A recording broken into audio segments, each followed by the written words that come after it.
దేవుడు ఎంతటి గొప్పవాడంటే ఒక చిన్న ఉదాహరణ చెప్పి నేను ముగిస్తాను. ఇది ఒక రియల్ ఇన్సిడెంట్.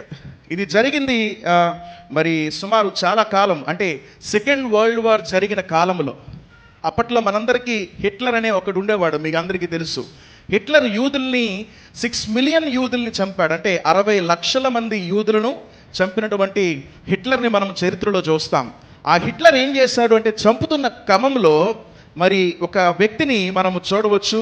ఆ 2వ ప్రపంచ యుద్ధ కాలంలో కోరీ టెన్ బూమ్ అని ఒక స్త్రీ ఉన్నారు, ఒక సేవకురాలు. కోరీ టెన్ బూమ్ చాలా చక్కటి పేరు, రైట్? ఆ క్రైస్తవ మహిళ ఏం చేసిందంటే, చాలామంది యూదులను తన ఇంటిలో దాచి కాపాడింది.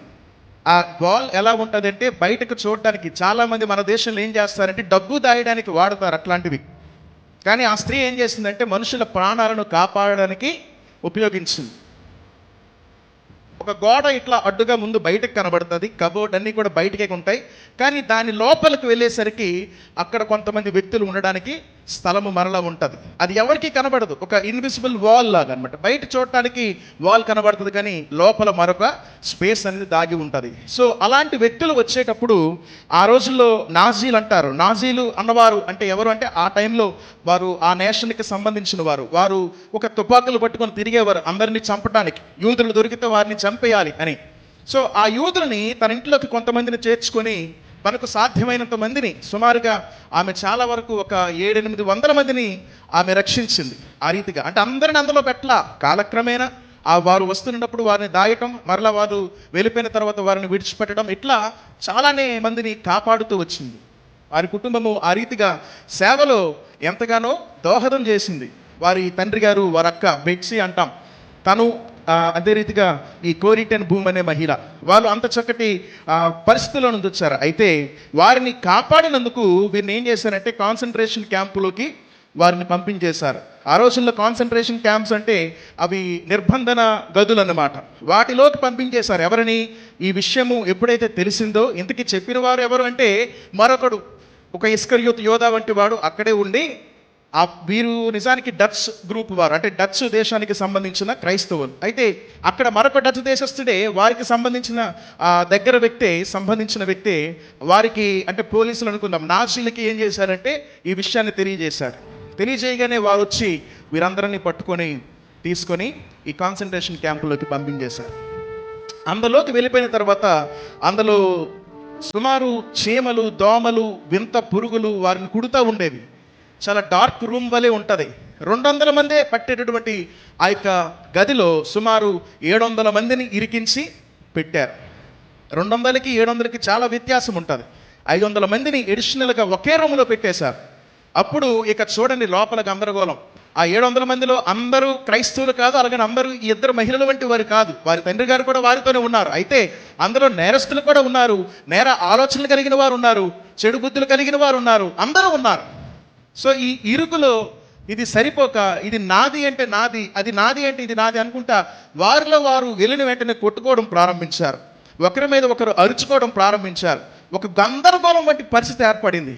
ఇక వెంటనే బెట్సీ అని తన సహోదరి, తన అక్క ఈ కోరీ టెన్ బూమ్తో అన్నది, కోరీ లెట్స్ ప్రే అన్నది.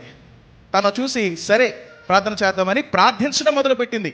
ప్రార్థించడం మొదలు పెట్టగానే నెమ్మదిగా కొట్టుకుంటున్న వారు, నెమ్మదిగా ఒకరి మీద ఒకరు అరుచుకుంటున్న వారు అలా అలా అలా అలా తగ్గిపోయి సముద్రం మీద తుఫాను వచ్చినప్పుడు యేసుక్రీస్తు నోటికి ఇట్లాంటి అధికారం ఉన్నది ఆయన మాటకు. ఆ నిమ్మలమైన పరిస్థితి ఆ రోజు ఏ రీతిగానైతే వచ్చిందో, ఆ సైలెన్స్ ఏ రీతిగానైతే వచ్చిందో, అంతటి సైలెన్స్, పిన్ డ్రాప్ సైలెన్స్ కొద్ది క్షణాల్లో ఆ ప్రార్థన ద్వారా పొందుకున్నారు. దేవునికి స్తోత్రం కలుగును గాక. అప్పుడు తను కళ్ళు తెరిచి థ్యాంక్ యూ లార్డ్ అని చెప్పింది. అందరూ సైలెంట్గా అయిపోయారు. గొడవంతా కూడా ఏమైంది? నిమ్మలపరిచారు. అయితే ఆ బెట్సీ అనే తన అక్క, కోరి అక్క, ఆ జైల్లోనే ఆమె మరణించినట్లుగా మనం చూస్తాం. వారికి చిత్రహింసలు పెట్టడము, మరణించడము ఇవన్నీ జరిగాయి.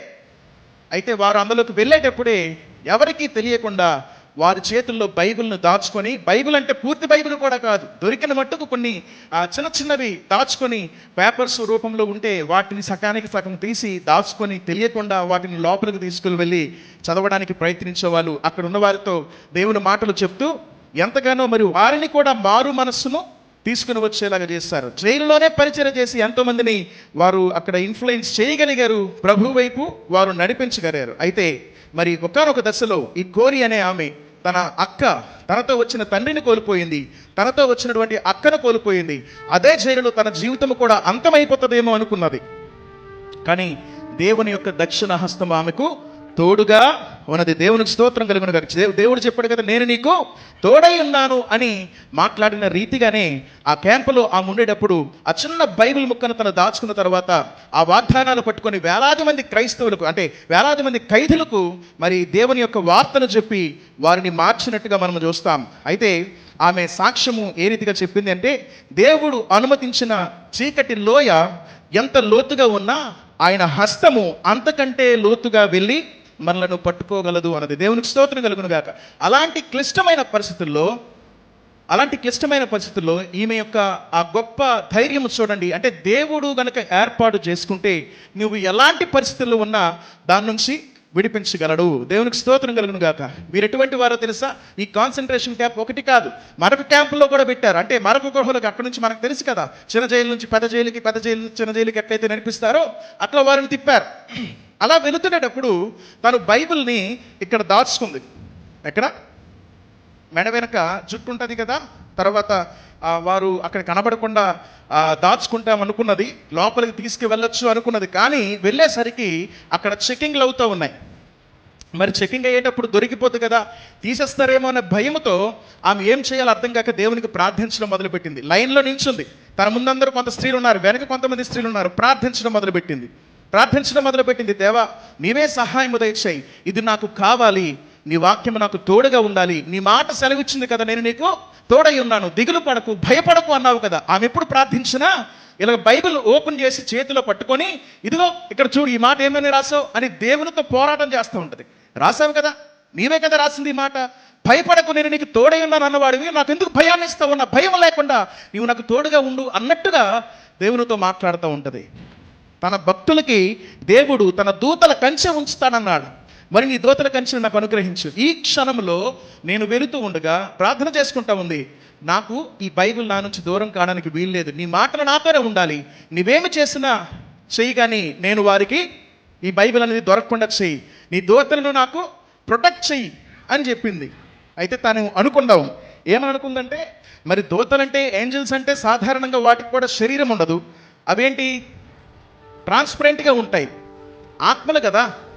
ఆత్మలు ఇప్పుడు సాధారణంగా మనం ఏమనుకుంటామంటే, ఇక్కడ వచ్చి ఒక ఆత్మ నించుంది, బట్ దాని ఆత్మ లోపల నుంచి దాని వెనక ఏముందో నేను చూడగలను. ఒకవేళ నీ దూతలు వచ్చి నన్ను కప్పి ఉంచినా దాని వెనక లోపల నుంచి కూడా ఈ బైబిల్ కనబడిపోతుందేమో అంతగా చిన్న పిల్లల వంటి స్వభావము తను కలిగి ఉండేది. నిజానికి అంటే దేవునితో అంత సాన్నిహితంగా ఉంటూ, అందుకే దేవుడు అంటాడు, చిన్న పిల్లలను చూసి ఇటువంటి వారిదే ఆ రాజ్యం అన్నాడు. ఊరకనే అనలా, అంటే దేవునితో మన సంబంధం అలా ఉండాలి.